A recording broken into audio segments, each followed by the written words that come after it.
Hello, I'm Paul Beckwith. Just about a week ago, there was a review paper that was published called Mass Balance of the Greenland and Antarctic Ice Sheets from 1992 to 2020. And they only took it up to 2020 because they wanted to do a very detailed overall assessment, and they only had data for everything that they needed up until 2020.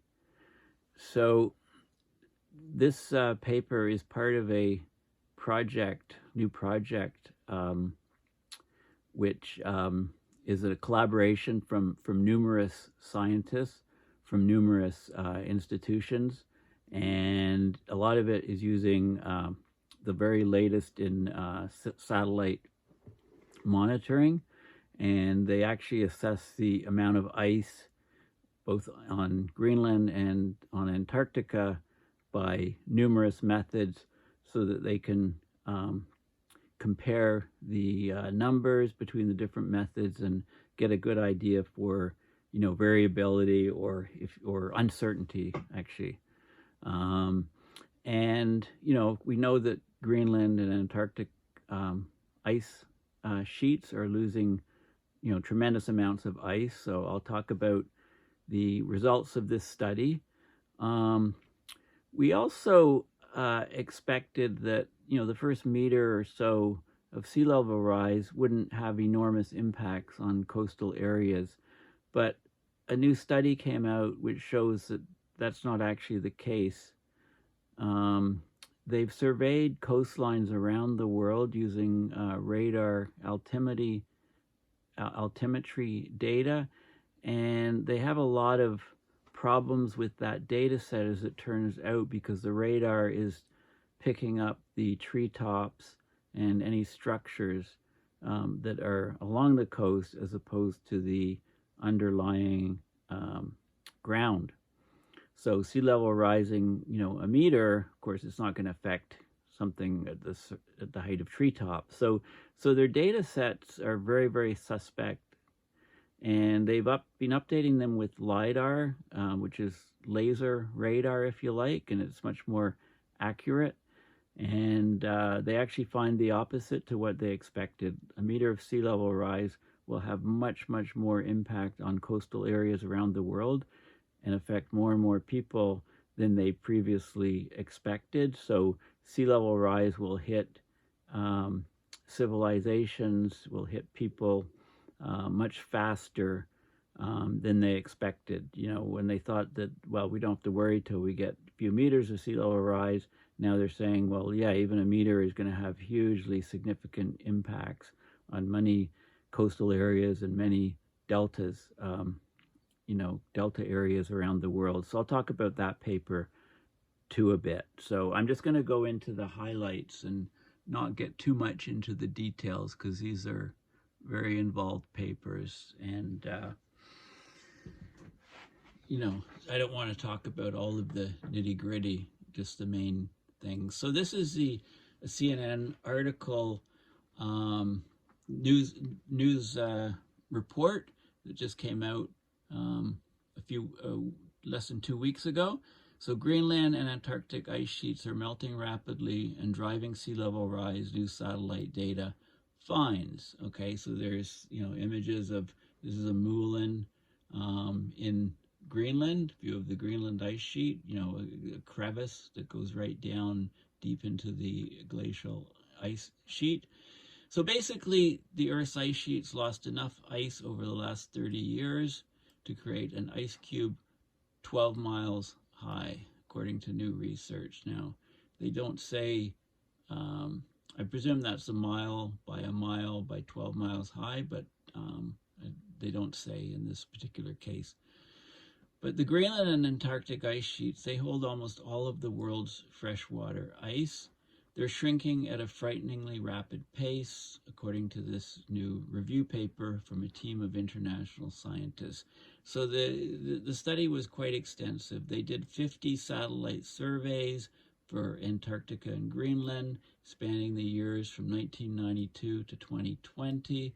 And it's part of something called the ice sheet mass balance intercomparison exercise, or IMBY, ice sheet mass balance intercomparison exercise. So they could track changes in the flow of the ice and also in the volume, the flow and volume of the ice sheets. Okay, so the net result is that ice sheet melting has increased sixfold over the past 30 years. So from 92 to now, sixfold increase in ice sheet melting. So what would be the doubling period? I've often talked about doubling periods of ice. Well, if the doubling period was 10 years, after 10 years, it would double. After another 10 years, it would double again. So that would be 4 times. And after another 10 years, it would be 4 times 2 is 8.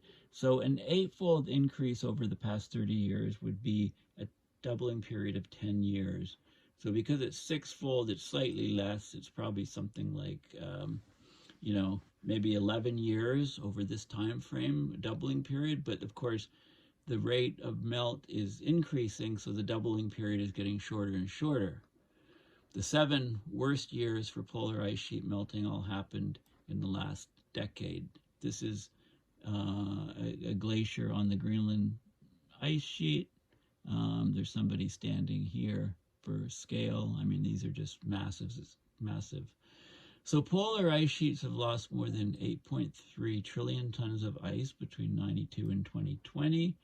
The worst year for ice sheet loss was 2019. The ice sheets lost around 675 billion tons of ice. That's gigatons of ice.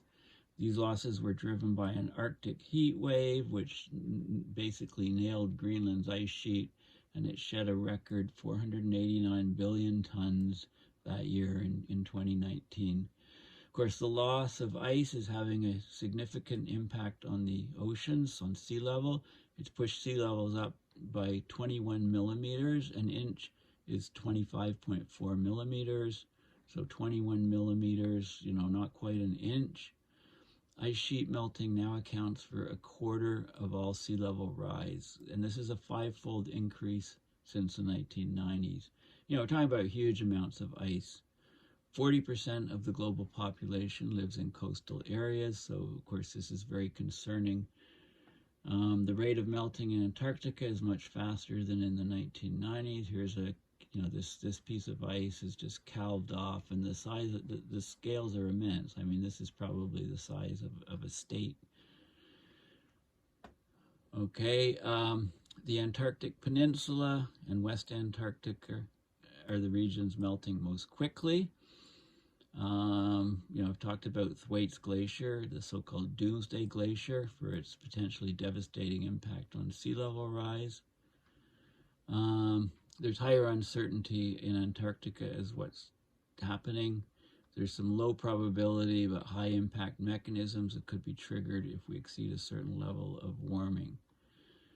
Okay, so that would trigger irreversible feedback mechanisms and so on. Now, the European Space Agency, ESA, and NASA, they both fund some of this IMBY research. And the nice thing is that they're planning to update this assessment every year. Okay, so next year there should be a report, 1992 to 2021, and so on. So there'll always be a few years behind the present. Okay, so this is an article which twigged me to this research paper here. So mass balance of Greenland and Antarctic ice sheets from 92 to 2020. So lots of authors. Rigno, I noticed, is on there. He does some of the best work that I've seen. Lots of different institutions around the planet. It's an international effort. So the key findings, let's have a look at the key findings from the abstract and some of the figures. And then I'll talk about the effects of sea level rise being greater sooner than later. So we know that ice losses from Greenland and Antarctic, the ice sheets on land, which raise sea level, they've accelerated since the 1990s. So there's a 29-year record presented here. It's a new 29-year record of ice sheet mass balance from 1992 to 2020. It's from the Ice Sheet Mass Balance Intercomparison Exercise, or IMBY. They have 50 independent estimates of ice sheet mass balance derived from satellite observations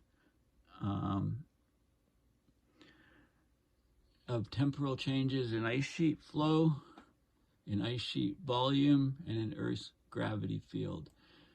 So the ice sheets contributed 21 plus or minus 1.9 millimeters to global mean sea level between these years. The mass loss rose from 105 gigatons a year in 1992, between 1992 and 1996 on average, 105 gigatons a year. Between 2016 and 2020, 372 gigatons per year. In Greenland, the rate of mass loss is 169 gigatons per year between 1992 and 2020, but there's large interannual variations. Okay, so in other words, 2017 was a low year, 86 gigatons per year lost. 2019 was a very high year, 444 gigatons per year loss. But on average, 372 gigatons per year between 2016 and 2020. Okay, in Greenland, there's a lot of variability in surface mass balance depending on the air temperature above Greenland, whether you get atmospheric rivers hitting Greenland, what the jet streams are doing, etc. In Antarctica, ice loss is dominated by mass loss from the West Antarctic ice sheet, that's 82 gigatons per year, and also by the Antarctic Peninsula, 13 gigatons per year.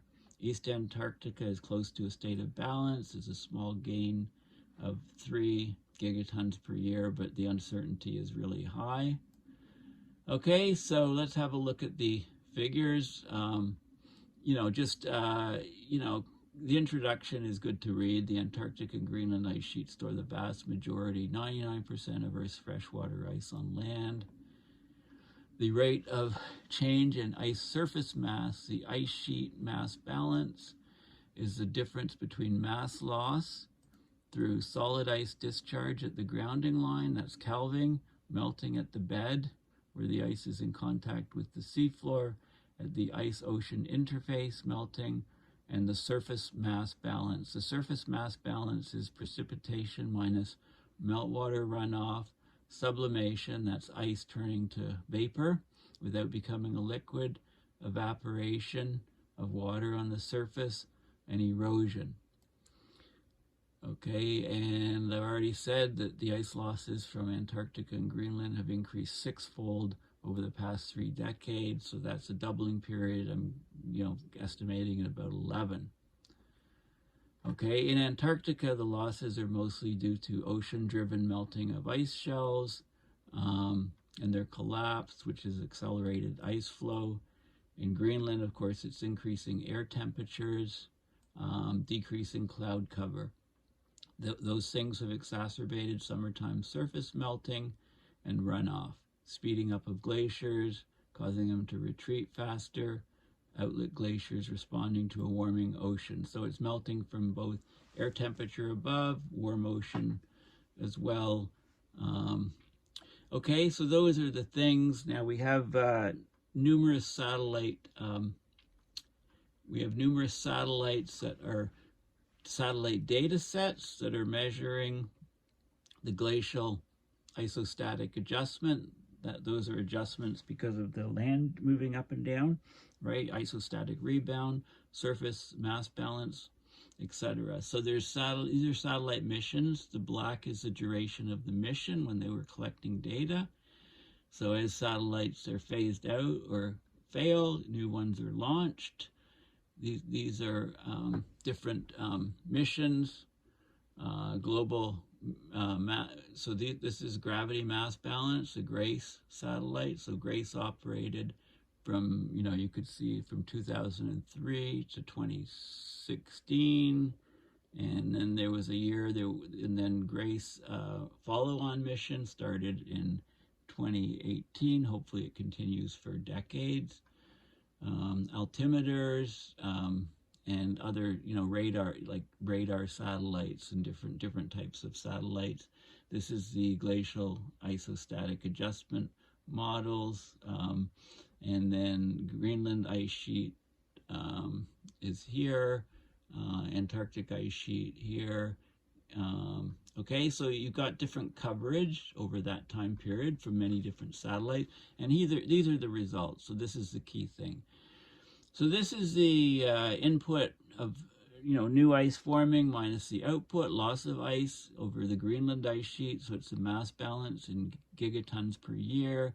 And you can see, a drop here, a slight increase, and then basically a collapse in the last few years before 2020, hitting, record levels of loss. This is data from the altimetry of the ice sheet and data on the gravimetry, so gravity fields from the GRACE satellite. So these are three different ways of coming at the same thing. This is more complete data set. This is showing the trends, confirming the trends, like the sharp drop here corresponds to this sharp drop. This is the Antarctic Peninsula ice sheet mass balance, the loss from the different methods. The East Antarctic ice sheet, not too much drop yet. And the West Antarctic ice sheet, big drop, so a little bit of a recovery there, it seems. Okay, from the different models, and these are different authors that are associated with the different data sets. So different authors, okay, and the different colors. The curves, a lot of statistics and analysis, and let's have a look. So this is some of the results. This is a more detailed set of results from 1992 to 2020 for Greenland. Okay, so you can see, this study is the black lines, the black in the center. Input minus output data is the blue. Altimetry is the red, and gravimetry is the green. So many different ways of deriving this data. And you can see this is the loss here of about 400 gigatons per year. Okay, and then sea level contribution millimeters per year from Greenland. You can see what it is. This is Antarctica.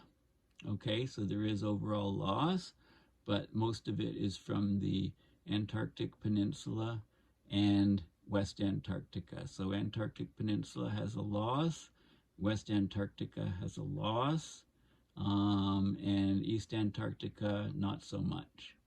Okay, so those are the key results. And here's some more data.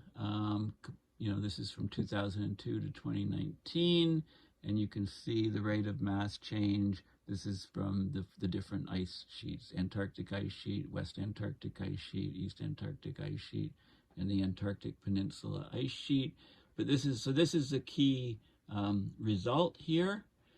Summarized. So Greenland, this is cumulative ice sheet mass changes. So, and this is so Greenland's lost, about 5,000 gigatons over the time period. And then Antarctica's lost a significant amount here. It's this line. West Antarctic, most of it is from West Antarctic, and also from a bit from the Antarctic Peninsula. Okay, and East Antarctic's been pretty stable. Okay, so this is the key figure, and if you add all of these, you can get the cumulative ice loss and so on.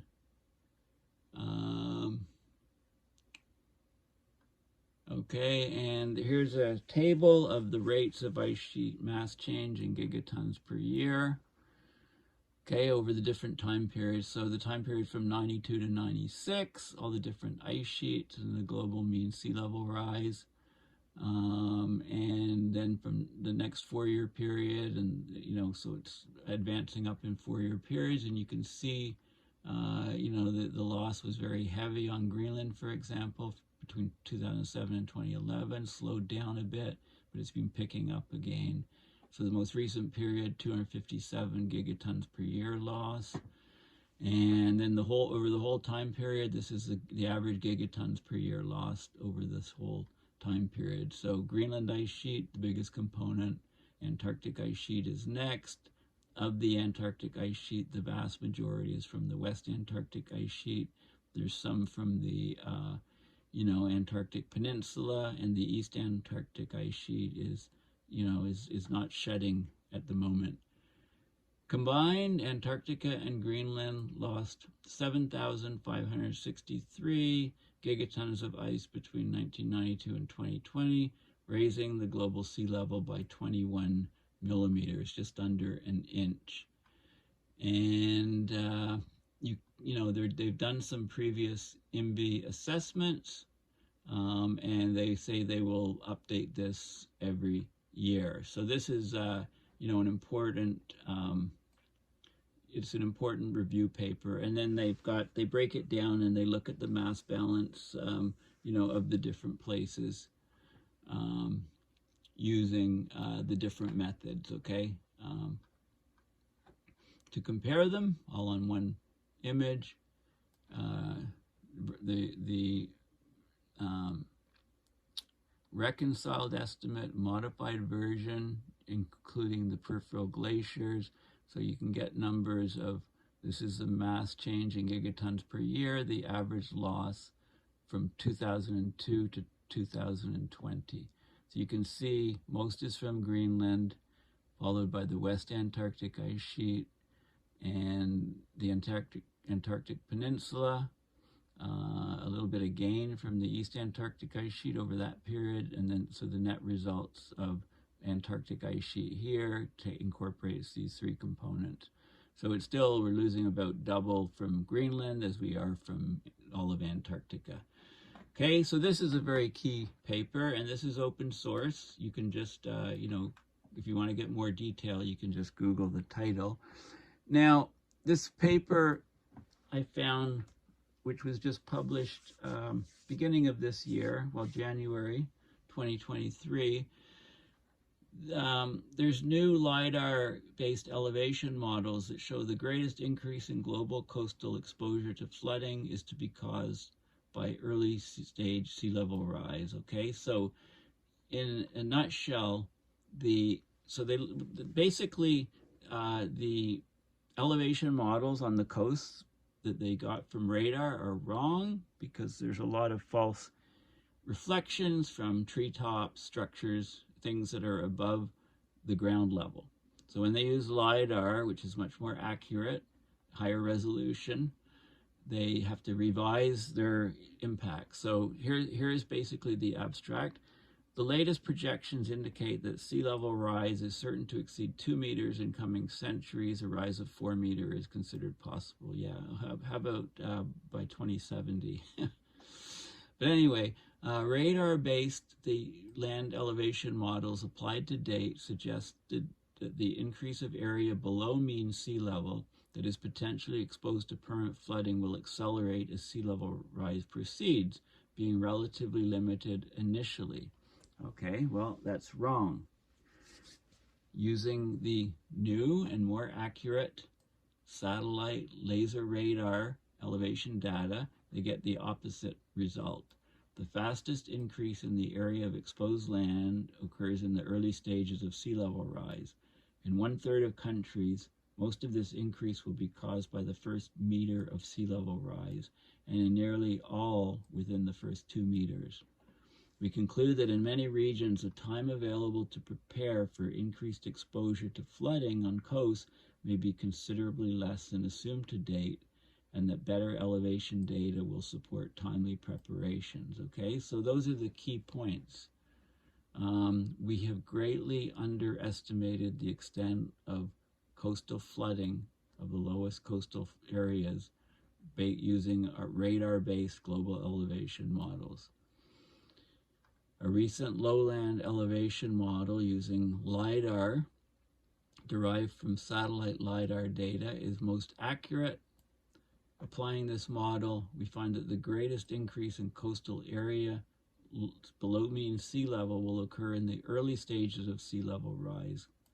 Okay, so this is bad news, basically. Let's have a look at the figures. Okay,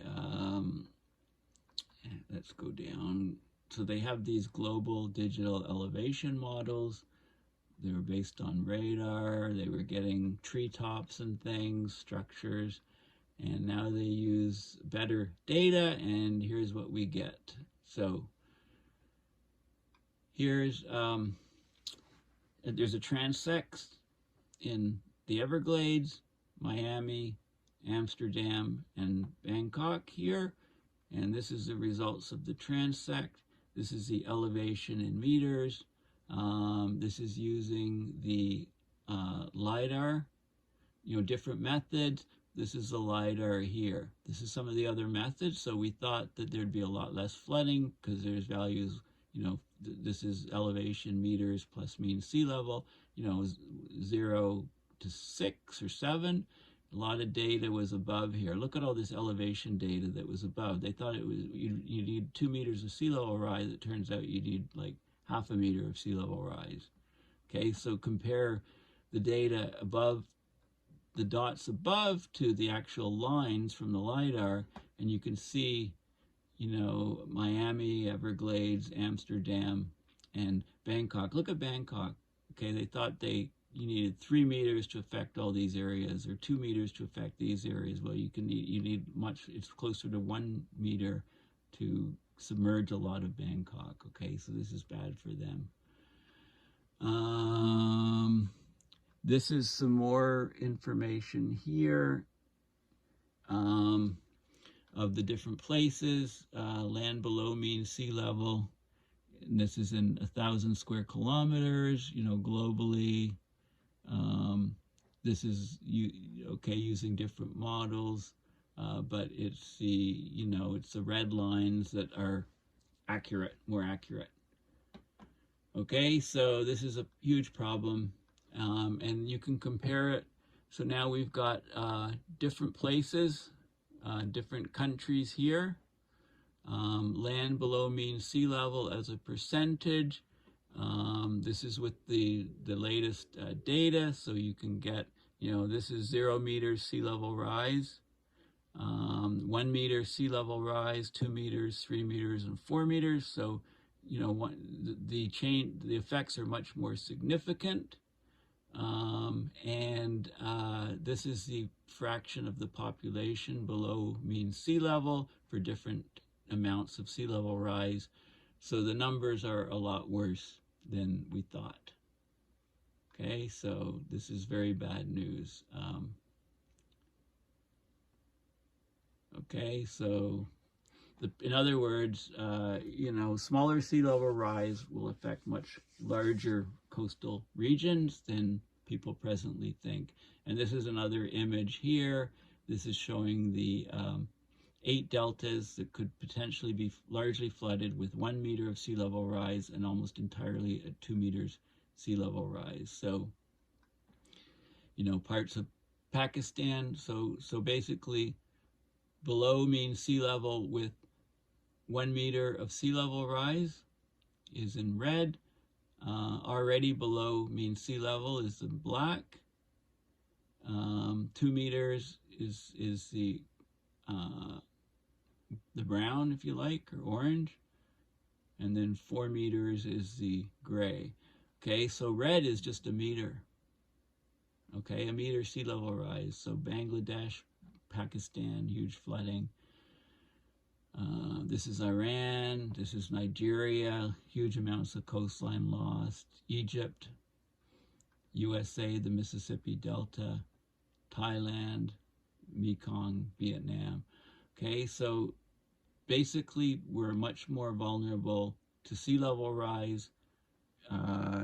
The first meter, definitely 2 meters, than we are with even greater sea level rise. So this is very, very, very bad news. So, on the one hand, we've got the ice melt increasing, and we've got sea level rise increasing And the effects to coastal areas is much larger than we thought, because the LiDAR is showing that. These are the most accurate measurements, whereas the radar measurements with less resolution were picking up treetops on coastlines, etc., thinking that the coastlines were much higher elevation than they actually are. So not great news around overall.